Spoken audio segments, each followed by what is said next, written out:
Arm pump. We're going to talk about arm pump today. Hey, this is Arden Ballard, physician assistant, athletic trainer, here with Crash Cart on Whiskey Throttle Media. Here, sitting next to me, is my dear friend. He's a biomechanics candidate for his PhD, fellow athletic trainer. He and I went to athletic training school together. Chad Dufrene. Hey, Chad. Hello. Hey, Hello. how you doing, man?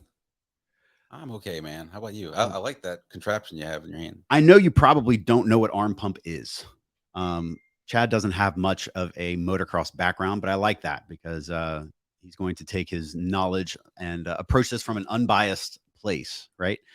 Um, Arm pump, as we know in motocross, it's a phenomenon as you're holding on to the bike and you're in a death grip position, right? The muscles of your forearm and the compartments of your forearm fill up with so much blood that you can't use them, right? You either go numb or you can't grip anymore. You lose your strength. And you can imagine flinging around a 230-pound motorcycle during a race. It's probably a bad thing. Um, I think it's personally because of poor technique. But nonetheless, it happens. It happens to a lot of people, if not everybody, in some varying degree. And so, because of this, there have been products made throughout the millennia Mhm. to help reduce or eliminate arm pump. And I've seen some doozies, right? I've seen some really ridiculous ones. Um, some are more believable than others. Okay. This isn't necessarily geared towards arm pump. This is more of a general muscle releaser. As you can see on the video that's playing here. Here, Chad, I'm going to hand it to you. I've been using it for a couple of weeks now. But the idea is, if you can imagine a foam roller, Mhm. when you're using foam rolling, this is under tension. So it's got some heavy duty springs on it, and you can use it for your legs or your arms. And the idea is it's a sense of like a trigger point release or a myofascial release. Okay. Um, what myofascial release is, right? You have a sheath around the muscles. And by massaging them like this, you're actually moving that sheath around the muscle. Um, Enabling for better blood flow and for better mobilization. It feels good. So I wanted to get your thoughts on this, and I want to get your thoughts from a biomechanics standpoint about the phenomenon of arm pump. Um, and what do you think about this product? Well, first, yeah, we can talk about arm pump. That's pretty cool. That's I've never heard of that before, but I've heard of that. There's another name for that, but what is it? The nerve that's compressed, or is it just the muscles I are mean, so it's everything. I mean, really? it's creating like a temporary compartment syndrome, Wow. um, because your muscles get so full and so big, and the blood flow gets so accumulated that it just shuts off, and you can't function, you can't move. Wow. Yeah, that's again, if you look at the so you have a lot of small muscles there, small structures, and if that's for your upper extremity, if that's what's connecting to this bike, right? That you know, with all of the forces that are being placed on you, you're not only trying to manipulate the bike and manipulate. Again, look, no knowledge of He's it, being humble, folks. He doesn't no know. knowledge of it. And that's I when it comes to street bikes, I know a good bit about them, but I've ridden on one once, and people ask me, "Man, you have a bike? You ride?" I'm like, "No, I'm deathly afraid of them. Right, But I'm deathly afraid of spiders, and I know a lot about them too, right? right, Know thy enemy, right? So right, exactly. no, but if you, yeah, the if you look at the origin of arm pump, that can be a problem, right? It can be a big problem, especially if you have, you know, an acute compartment syndrome, temporary acute compartment syndrome. Well, it's going to you're not going to be able to use, it's not just the wrist, right, but also your fingers and eventually you're going to lose sensation too, right? Yep, Yeah.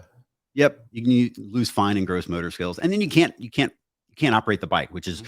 not only not good for your racing, but it's also extremely dangerous. So, um, Now, what do? You just lose grip, or your is your arm? ultimately, people slow down or they crash, or Yeah, if they're trying to continue through the race, they just ultimately have to slow down. because those muscles, they're a line of defense for the many bones in your Yep. fingers, wrist, hand. Those could be at the mercy of the bike, Right. those forces too. You don't want Yeah, you don't want a scaphoid injury. So you know, these muscles, right? Mhm. The muscles that handle your fingers and your wrists and stuff, they originate up here by the elbow, right? And that's what creates all of your forearm muscles. They're tiny little like almost like the tip of a pool cue, right? They're very small and linear. um, they turn into tendons around here, and then the tendons go into the hand. And you can imagine there's not a lot of space for anything else in here. To make matters worse, those muscles are compartmentalized, right? And so they're divided by sheets of fascia, and collected into groups. So we're not talking about a lot of volume here to create some sort of temporary compartment or arm pump as we know it. We see this a lot in the legs, with big blunt traumas and big forces that are applied to the lower extremities. But tell me, talk to me about recovery options and myofascial release in general.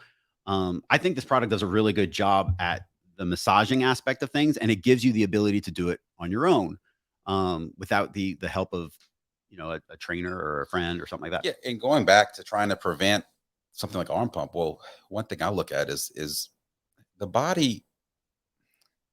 There's three major structures when you're looking at from the elbow down, and there's the nerves, right? So you Right. have the ulnar nerve, you have the radial nerve, and you have the median nerve, Yep. and two of those branch off. There's but Hmm. I'm not going to get into the weeds with Right. that. But that's the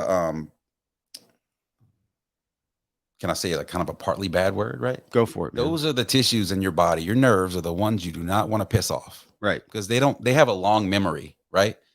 And a nerve, you injure a nerve or you compress a nerve for a long enough time, or if it's in your arm, your forearm, and it's compressing other structures and it's compressing those nerves, what's going to happen is you're going to end up damaging and scarring the nerve or its sheath, right? And over time, you're going to have a nerve that's either going to heal maybe in a year, it may heal partially in a year, or it may never heal at all, right? Right. So if you look at this, um, if you look at this contraption here, well, what it's doing is you're manipulating, you're placing a force on the fascia of the muscle, that outside covering of the muscle, and that fascia. Think of it as like a casing for a sausage, right? Right. It's that clear casing of a sausage, and it's a fascia is a passive soft tissue. What that means is at the mercy of everything around it. Right.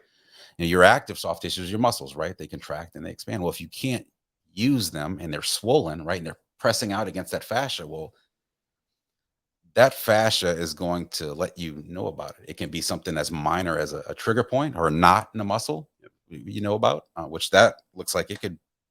I think this thing's Yeah, phenomenal for yeah. for trigger point releases.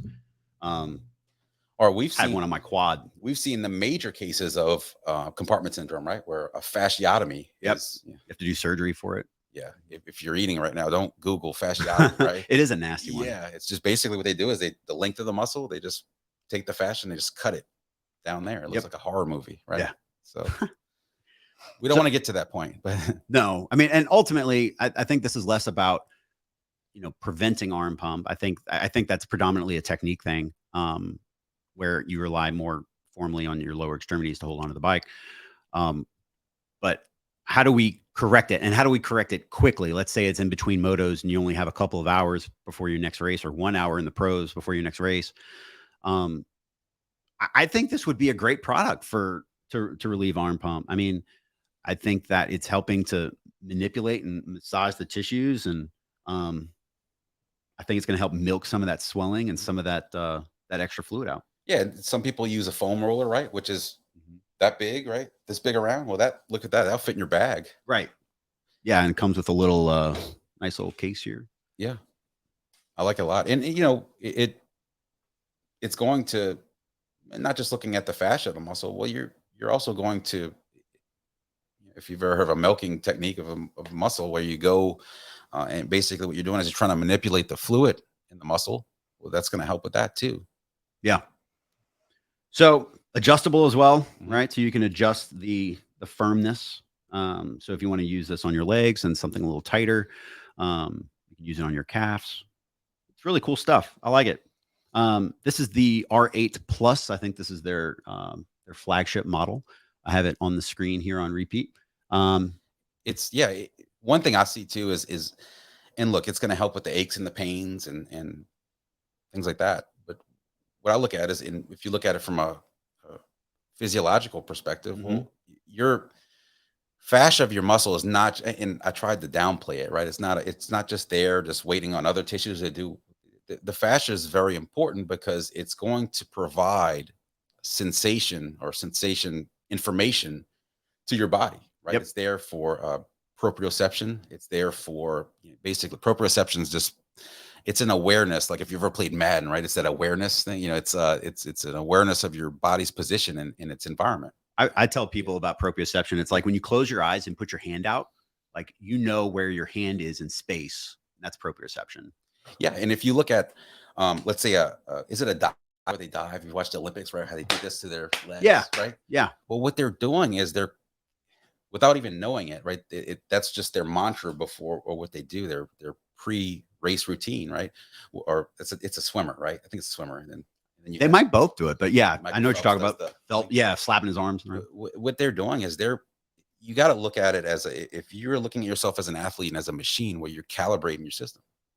Yep. Waking those structures up, saying, look, you're about to feel some stuff. Yep. I need you to tell me where you are, not just halfway or toward the end of the race when I'm pushing, but in, the whole time. Yep. And that's a way of waking the system up.